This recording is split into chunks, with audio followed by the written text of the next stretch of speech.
Happy Diwali to all of you.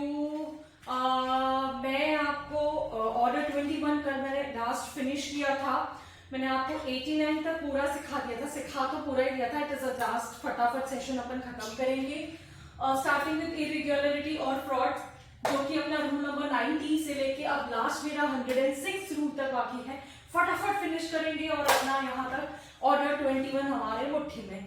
चलिए, further irregularity, coming to irregularity और fraud. अब इसको पढ़ने जाएंगे तो application to satisfy the sale और इरेगुलरिटी। अगर कोई भी सेल इरेगुलरिटी की बेसिस पे, फ्रॉड के बेसिस पे होती है तो क्या वो सेल मानेगी? कोर्ट को भी तो अपना दिमाग यूज करना है, कोर्ट भी थोड़ी ना ऐसे ही आराम से कर देगी, है ना। चलिए, इरेगुलरिटी और फ्रॉड, जो एप्लीकेशन अगर डिक्री होल्डर लगाता है, ठीक है, तो डिक्री होल्डर जो परचेसर कोई भी पर्सन हो सकता है, या तो वो डिक्री होल्डर हो सकता है। मैंने हर वीडियो में बताया है कि जो डिक्री होल्डर होता है, जिसके फेवर में डिक्री आती है, जिसके अगेंस्ट में डिक्री आती है, वो judgement debtor, judgement debtor, judgement debtor ना। फर्दर ये क्या बोलता है कि एप्लीकेशन लगाने के बाद जो भी इफेक्ट आ रहा है सेल का, है ना, जो भी इफेक्ट आ रहा है सेल का, तो कोर्ट को अगर लगता है कि अरे जो सेल हुई है वो इरेगुलरिटी से हुई है, वो फ्रॉड से हुई है, तो कोर्ट क्या करेगा? सेट असाइड करेगा। सेट असाइड का मतलब है उस एप्लीकेशन को डिसअलाउ कर देगा, ठीक है ना। Coming to 91। अब इसमें समझो एक और चीज बता देती हूं, समझो कोई भी ऑब्जेक्शन आता है, ऑब्जेक्शन सर ये तो फ्रॉड से हुआ है, ये तो इरेगुलर है, ये तो सेल है ही नहीं, ये तो डिफॉल्ट है सेल का, तो इस पर भी सैटिस्फाइड कोर्ट कर सकता है, ठीक है। मेरी माने तो इरेगुलरिटी और फ्रॉड का सिंपल मतलब है ये दोनों होते हैं तो सेल नहीं होती, ठीक है। चल, कमिंग टू 91। 91 सेक्शन क्या कहता है? Application by purchaser to satisfy on the ground of a judgement. देखो, कोर्ट क्या कर सकती है? अलाउ करेगी अगर सैटिस्फाइड एप्लीकेशन, जो मैं यहां आपको बता के आई। कोर्ट अगर अलाउ करेगी सैटिस्फाइड एप्लीकेशन, तो उसमें क्या होगा कि जो भी परचेसर होगा, कोर्ट क्या करेगी? ऑक्शन कराएगी। ऑफिसर ऑफ द सेल जो भी होगा, वो परचेसर का जो भी लॉस होता है वो उसको भर के देगा। क्योंकि अगर देखा जाए, मैं एक सिंपल बात बताती हूँ कि कोई भी लॉस परचेसर क्यों बेयर करेगा? परचेसर तो बिडिंग कर रहा है, 1000, 2000, तो वो तो लॉस बेयर करने वाला है नहीं, तो उसको वो पैसा आपको भर के देना पड़ेगा अगर आप बोलते हो ये बात, ठीक है। चलिए, coming to 92। Sale when become absolute और बीइंग सैटिस्फाइड। अब मैं आपको यहाँ पे ना बता देती हूँ कि पहले यहाँ पे 30 डेज होता था, जो पीरियड था ना एब्सोल्यूट और सैटिस्फाइड का, जो भी बात यहाँ पे बताई जा रही है, वो पहले 30 डेज था, जो 2002 की अमेंडमेंट से 60 डेज हो गया है, याद रखना। फिर इसके बाद मैं बता देती हूँ कि अगर जेडी की जो एप्लीकेशन है जजमेंट डेटर की, अगर वो डिसअलाउ हो जाती है तो कोर्ट क्या करेगा? अगर वो डिसअलाउ हो गई तो कोर्ट सेल को कंफर्म कर देगा। अगर डिसअलाउ हो गई तो क्या होगा? कोर्ट क्या करेगा? प्रॉपर्टी खुद के पास रखेगा, नॉट एट ऑल, ठीक है। इसके बाद में ये मैंने आपको बता दिया कि जो भी होगा, है ना, 60 डेज का जो प्रोसीजर होगा, परचेसर क्या करेगा? प्रीवियस जो होगा परचेसर, वो डेट ऑफ ओनर से माना, मतलब देखो जो डेट होगी सेल की, उससे वो माना जाएगा कि now he is a owner, वो ओनर बन गया, है ना। चलिए, further coming to section number 93, return of purchase money in certain cases. अब यहां पर आपको सिर्फ एक फंडा समझने का है कि अगर सेल सैटिस्फाइड होती है, सेल सैटिस्फाइड होती है, तो परचेसर पे डायरेक्टली इफेक्ट होगा और जो 5% मनी होगी वो उसको भर के देनी पड़ेगी, ठीक है। क्योंकि यहां पे क्या हो रहा है? रिटर्न हो रहा है परचेज मनी। क्या हो रहा है?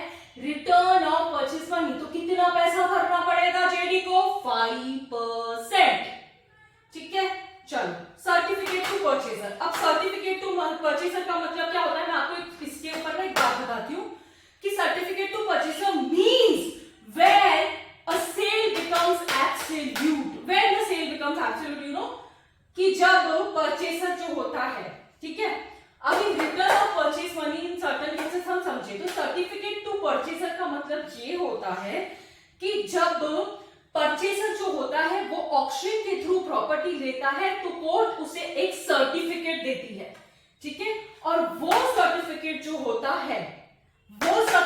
होता है उसको जाके कोई भी रजिस्ट्रेशन ऑफिस में जाकर भी रजिस्टर करने की कोई भी जरूरत नहीं होती, उससे डायरेक्ट कोर्ट से एक सर्टिफिकेट ऑफ अलॉटमेंट मिलता है जिसमें उसकी प्रॉपर्टी वो हो जाती है, ठीक है, वेरी सिंपल, बहुत सिंपल है ये, कोई टेंशन लेने की बात नहीं है। Coming to 95, delivery of a property in occupancy of JD. अब भी समझो यहां पर टेनेंट है, ठीक है, यहां पर जो है टेनेंट है, ठीक है, ये देखिए यहां पर जो है टेनेंट है, तो समझो जो टेनेंट है, अब जो जेडी है जिसके पोजीशन में ये प्रॉपर्टी है, तो टेनेंट वहां पे रह रहा था, तो टेनेंट को नोटिस दे दिया गया कि अब तुम हटो यहां से, अब ये तुम्हारी प्रॉपर्टी नहीं है, निकलो बाहर यहां से, क्योंकि हमने तो ये प्रॉपर्टी ऑलरेडी सेल कर दी है।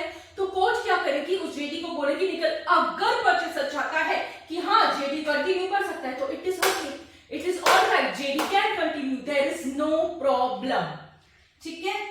Now coming to 97, resistance on obstruction or to position of immovable property. अब ऑब्स्ट्रक्शन की बात आती है कि प्रतिरोध ऑब्स्ट्रक्शन, ठीक है, जहां पर एग्जीक्यूशन नहीं होने दे रहा, कौन, जेडी, जजमेंट देकर एग्जीक्यूशन होने ही नहीं दे रहा, क्यों, उसका राज चलता है क्या, तो वो ऑब्स्ट्रक्शन क्रिएट कर रहा है, ठीक है, तो वो क्या करेगा, उसको सीधे सीधे सिविल प्रिजन में भेजा जाएगा, जा सिविल जेल में भेज देंगे तुझे, 30 डेज के लिए अब बैठना वहीं पर, गॉट इट। चलो now coming to 98, order for adjudication, application allow या डिसअलाउ होती है, तो अगर ऐसा कुछ होता है तो अगर एप्लीकेशन को कोर्ट क्या करेगी, डिस्पोज ऑफ करेगी, और डिस्पोज ऑफ करने के बाद सीधा सीधा बोलेगी जाओ तुम जेल 30 डेज, यहां पर भी वही आ गया, ठीक है। इसके बाद coming to 99, dispossession by decree holder और पोजेशन। अब जो डिस्पोजेशन हो रहा है वो कौन कर रहा है, डिक्री होल्डर कर रहा है या परचेसर कर रहा है, उनके दोनों के द्वारा अगर ये चीज हो रही है तो डिस्पोजेस अगर अनलॉफुल हो रहा है, अनलॉफुल अगर डिस्पोजेशन हो रही है तो नोटिस नहीं भेजा जाएगा, ठीक है, और वो क्या करेगा, कोर्ट को एप्लीकेशन करेगा, कोर्ट सीधे सीधे उसको डिस्पोजेस करेगा, चल निकल बाहर, ओके।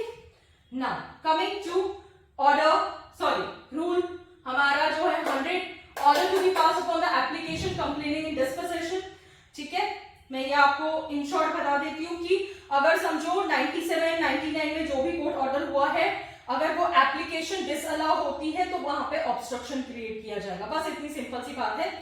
इसके बाद में 101 पे आते हैं questions to be determine. Question to be determine यानी कि अगर वहां पर कोई ऐसी बात आती है जहां पर कोर्ट को लगता है कि ये क्वेश्चन तो मेरे को डिटरमाइन करना पड़ेगा, अगर कोई बंदा जाके इस चीज के ऊपर सेपरेट सूट फाइल करता है तो दैट इज नॉट अलाउड, पर अगर वो सेपरेट सूट जो है ऑन अ कंडीशन होता है कि अरे ये तो मेरी प्रॉपर्टी है, आपने तो मेरी प्रॉपर्टी बेच दी, इसका क्या लेना देना है, जेडी की प्रॉपर्टी नहीं है, और कोर्ट ने बिना सोचे समझे वो प्रॉपर्टी डिस्पोजेस कर दी तो उसका राइट बनता है, तो वो क्या करेगा, वो जाके सेपरेट सूट फाइल करेगा, otherwise separate suit is not allowed, got it. चलो now 101 also explain, 102 rules not applicable to transfer of pending right। अभी pending the litigation of the suit, आप सूट जो भी प्रॉपर्टी है वो ट्रांसफर कैसे करेंगे, यही बात है यहाँ पर, ठीक है। Orders to be treated as decrees, अब ये ना जो भी ऑर्डर है, ठीक है, that is to be treated as decrees, यहाँ पे जो बोला गया है, where an application has been adjudicated 19 और 100 में जो भी एप्लीकेशन दी है, the order made thereon shall be the force with the subject to the same condition जो अपील को लगती है। अभी देखो अपील क्या होती है, ये तो आपको पता ही होगा कि अपील क्या होती है, जब भी कोई ऑर्डर हमारे अगेंस्ट में जजमेंट आती है तो हम तो अपील में जाएंगे भैया, है ना। चलो further it is coming to 105, hearing of an application. Now hearing of an application, the court on which the application of the rules may fix a day of hearing of the application। यानी कि court क्या करेगी, hearing of the day application fix करेगी कि इस दिन सुनवाई होनी है। अगर आप आते हैं तो ठीक, नहीं आते तो सीधा सीधा डिसमिस कर दिया जाएगा। चलो अभी चलते बनो, जब तुम्हें बुलाया गया था तब तुम सो रहे थे, अब आए हो तो अब हम तुम्हें कोई भी जस्टिस नहीं देंगे। जिस दिन हियरिंग फिक्स होगी उसी दिन आपको आना है, ठीक है।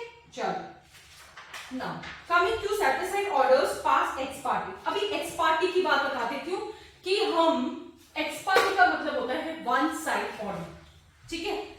अगर कोई भी एप्लीकेशन या कोई भी ऐसा ऑर्डर हुआ है जो कोर्ट ने ex parte पास किया है, तो क्या करना है कोर्ट को, जो भी है एप्लीकेशन 30 डेज के अंदर एज द केस में भी उस ex parte ऑर्डर को ड्यूली सर्व किया जाएगा, और एप्लीकेंट को अगर उसका नॉलेज है तो ठीक, वरना तो सेटिंग असाइड। अभी मैं आपको बताती हूँ कि ऑर्डर 9 रूल 13 भी अगर आप पढ़ेंगे ना तो इस चीज का आपको पूरा नॉलेज आ जाएगा, ठीक है। ऑर्डर 9 रूल 13 को आप पढ़ेंगे तो इस चीज का आपको पूरा नॉलेज आ जाएगा, ठीक है। चलिए और नेक्स्ट क्लास में मिलते हैं। आई होप आप लोगों को ऑर्डर 21 पूरी तरह से समझ में आ गया। प्लीज मेरा चैनल को लाइक कीजिए, सब्सक्राइब कीजिए, अपने फ्रेंड्स के साथ शेयर कीजिए। मैं फ्री क्लासेस भी लेती हूँ, ठीक है। और आप लिंक है डिस्क्रिप्शन बॉक्स में, आप उसको ज्वाइन कर सकते हो। मेरे क्लासेस होते हैं 7:30 से लेकर इवनिंग की बैचेस लेती हूँ, it is free, so please do join. चलो bye bye all, God bless us all.